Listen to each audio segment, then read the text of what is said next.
Nosotros ya habíamos comentado con las autoridades universitarias de la necesidad de crear un fondo de pensiones y jubilaciones. Nosotros tuvimos una discusión en aquel entonces con el doctor Alfredo Piñeiro López, que era el rector de la universidad, y le manifestábamos esa preocupación por parte de la dirigencia sindical, de que en el contrato colectivo de trabajo había desde el año de 1977 una cláusula que estipulaba que la universidad iba a destinar en su presupuesto de egresos una partida suficiente para integrar el fondo de pensiones y jubilaciones.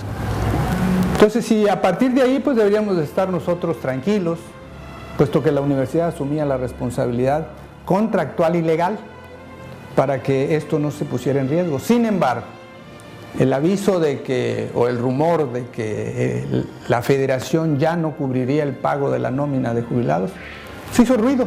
En ese momento era secretario general del sindicato el arquitecto de Isaías Valdera.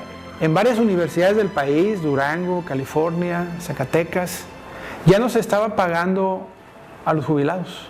O sea, ya no había presupuesto. El gobierno ya no tenía presupuesto para la nómina de los jubilados.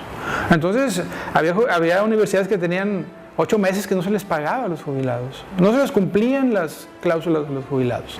Por ahí nos dieron la tarea de pues, investigar cómo estaba la situación en el país de los fondos de pensiones y jubilaciones. Y alguna vez hicimos una proyección, una estimación acerca del número de jubilados y de los que se iban a jubilar dentro de un plazo de 15 años. Hicimos una proyección y estimación. Y ya nos dimos cuenta que iba a haber, después del año 2000, iba a haber una explosión. Digo explosión desde el punto de vista de los jubilados, porque llamó la atención y entonces nosotros tomamos la determinación histórica de ayudar a la universidad a resolver el problema futuro. Podíamos crear un fondo de pensiones y jubilaciones donde aportáramos y aportara la rectoría porcentajes. Que al principio la rectoría quedó de poner un 14% y no es un 12%. De hecho, el primer intento fracasó de constituir el fondo bajo las condiciones que proponían algunos miembros del sindicato y la rectoría. Y entonces, aquí es donde viene el beneficio que tiene el sindicato de contar con gente con experiencia. Pues nosotros como sindicato proponerle al trabajador que te iban a rebajar de tu cheque cuando los salarios que conseguimos son muy reducidos y todavía decirle, oye, yo soy tu líder y por eso te voy a rebajar salario, pues era muy difícil de comprender. En el ámbito de cualquier estructura, ¿no? En el ámbito nacional no se diga, nos tildaban de estar locos.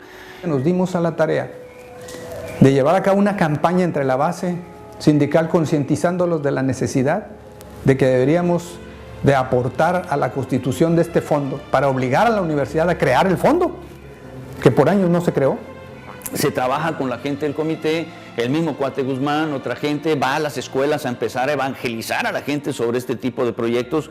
Nos reciben bastante mal, algunos hasta nos violentaban, tirándonos que nos iban a golpear por esquiroles y ese tipo de cosas.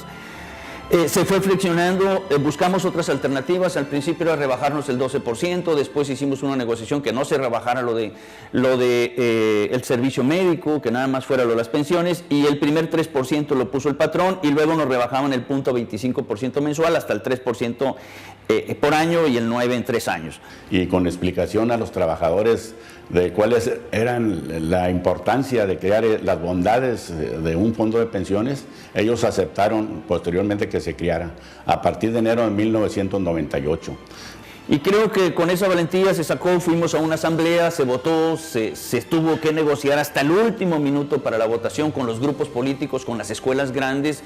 Todavía mientras se estaba en la asamblea discutiendo y tirando verbo los líderes, pues algunos estábamos abajo platicando con los que encabezaban a las grandes escuelas, decirles, mira, ya se fraccionó esto, lo vamos a hacer así, se va a hacer así, y a tal grado se acuerda votarlo, aceptarlo, y de ahí para el Real creamos, creo yo, una de las estructuras más fuertes que existe en el país, que es nuestro Fondo de Pensiones y Jubilaciones. El Fondo de Pensiones y Jubilaciones, el reglamento del Fondo de Pensiones y Jubilaciones, el licenciado Morales, Pedro Castellanos, Rafa Garza. Como Alfredo Romero.